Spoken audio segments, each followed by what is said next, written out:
Kenapa sih pemerintah pusat itu tidak segera menetapkan bencana ini sebagai bencana nasional begitu ya? Persoalan pemerintah daerah tuh kompleks ya. Yang pertama tentu saja luas banjir dan longsornya banyak titik gitu ya. Dan yang kedua adalah soal anggaran. Mereka kan sudah istilahnya kayak minum es teh dicekek gitu kan. Anggarannya sudah kembang kempis karena memang di awal ya udah sering ditulis lah ya soal transfer daerah itu dipotong dan pemerintah daerah itu memotong lagi anggaran-anggaran sosial dan bencana. Dan akhirnya karena nggak ada uang itu ya mereka menyerahkannya ke provinsi begitu. Dan juga ini tentunya dari sejumlah narasumber yang kita wawancarai ya. Sampai sekarang kan masih ada perdebatan di publik ya. Kenapa sih pemerintah pusat itu tidak segera menetapkan bencana ini sebagai bencana nasional begitu ya. Dan setelah kita telisik atau kita gali, itu ada beberapa faktor. Yang pertama adalah tentunya Prabowo tidak mau mendapatkan bantuan asing. Ya kita mengingat lah ya peristiwa tsunami 2004 yang lalu kan. Ketika itu pemerintah Indonesia menetapkan status bencana nasional dan banyak sekali bantuan dari negara lain ya yang tiba-tiba ada kapal induk di Aceh lalu juga langsung dropping bantuan ke Aceh begitu dan pemerintah saat ini tidak maulah hal itu terjadi.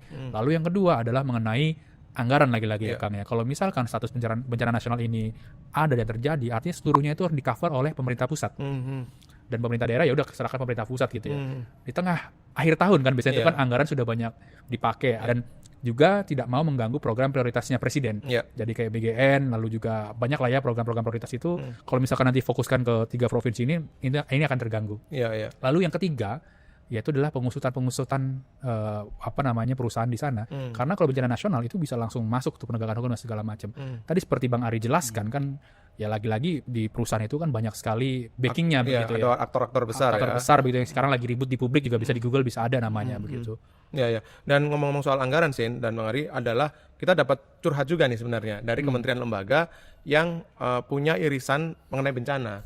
Mereka bilang bahwa dalam penanganan banjir dan tanah longsor di Sumatera ini mereka tidak bisa bergerak leluasa karena anggaran mereka di awal tahun itu sudah dipangkas habis-habisan oleh Presiden Prabowo gitu kan, dialokasikan untuk program-program prioritas. Nah, salah satu yang terdampak dari program pemangkasan anggaran itu adalah kementerian atau lembaga yang berkaitan dengan penanganan bencana, pertolongan gitu kan. Dan mereka bilang kepada komisi DPR, komisi 5 ya di DPR, mereka cerita bahwa anggaran kami ini sudah lebih sedikit nih dibandingkan tahun-tahun sebelumnya. Sehingga ketika kami diharapkan untuk satset, cepat, tanggap gitu ya dalam menangani bencana ini agak sulit.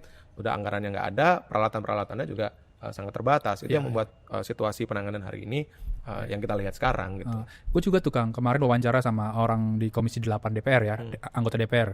Dan dia cerita memang soal anggarannya BNPB ini menjadi sorotan kan setiap tahun tuh turun terus ya. Dan bahkan dia bilang dalam rapat terakhir BNPB itu di tahun 2026 tidak punya lagi anggaran untuk penanggulangan bencana.